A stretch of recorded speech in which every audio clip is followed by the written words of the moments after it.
respected members of the Sangha, ladies and gentlemen. My presentation is about the preservation and promotion of the Buddha Dhamma in Spanish-speaking countries. So after the Buddha's death, the Buddha gradually spread all over the world. Although it took some centuries to reach the rest of Asia, it needed more time to come to the West. Nowadays, the Buddha Dhamma, represented by its three major traditions of Theravada, Mahayana, and Vajrayana, has established itself on every continent. I think always it is good to look to the past to know where we are now in the present. And so I have made this timeline since the Buddha's death, year 543 BC. And then we have another major event in the year 94 before Common Era. That's the writing of the Buddha's teachings for the first time. एक photo खींच लेना था इस board की photo खींचना है एक photo लेना what we call a change of medium, because the Buddha's word was recorded orally at the first Buddhist council, and for 5 centuries the Buddha's word was preserved, transmitted orally from generation to generation. But in the year 94, before Common Era, we have a change of medium, and we have the first writing of the Buddha's teachings. And then we have year 868, that we have the first printed book that in the Tang Dynasty in China, we have the Diamond Sutra. And we can call that the first massive distribution of the Buddha's teachings. And another important date in this timeline is the year 1868 in Myanmar, that is the writing of the Tipitaka in 729 marble slabs. You can see that in Mandalay. And in the year 1881, we have the founding of the Pali Text Society in the United Kingdom, and we can call that. And since the founding of the Pali Text Society, we start having the Tipitaka in Roman script. Before, we didn't have the Tipitaka in Roman script, but starting from the Pali Text Society, we have the Tipitaka in Roman script, and we can call that the second massive distribution.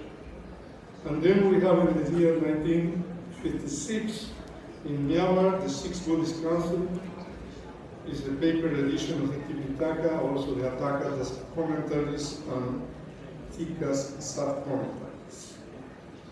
And then at the beginning of the 90s, we have the Tipitaka in CD, Goenka's CD law.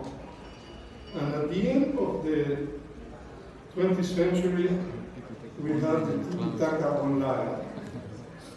And I just want to ask you just to think about 2 questions.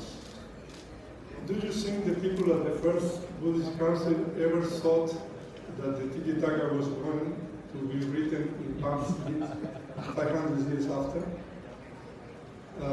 Do you think the people at the beginning of the 20th century ever thought that we would have the Tipitaka in the city of Rome at the end of the century, or online as we have it now? And now we are in the year 2023, and there is an explosion of artificial intelligence. So I think that it is important to ask what comes next. And I think that we can see, visual perception, speech recognition, and language translation of the Tibetan. So there is going to be another step on the spreading of the Buddha's teachings. Now, you may ask what this has to do with the propagation or preservation of the Buddha's teachings in the Spanish-speaking countries. And I think it's important to know where we are standing right now. And so we have seen the past since the Buddha's time, and we can see what is the future.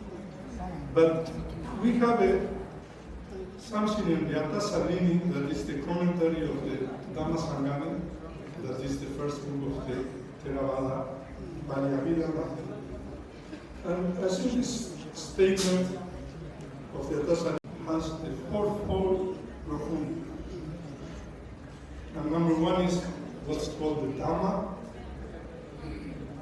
and the second is called Artha, in Pali, that's meaning, and the third is Desana, teaching, and the fourth is Ativeda, or penetration of realization. So here, I think this is very important. For people like me who are located in another part of the world trying to teach the Buddha's works. So to keep this in mind, this fourfold profundity. And the first one, Dhamma, in this context, according to the commentaries, it means what is written, the scriptures. Originally it was orally preserved.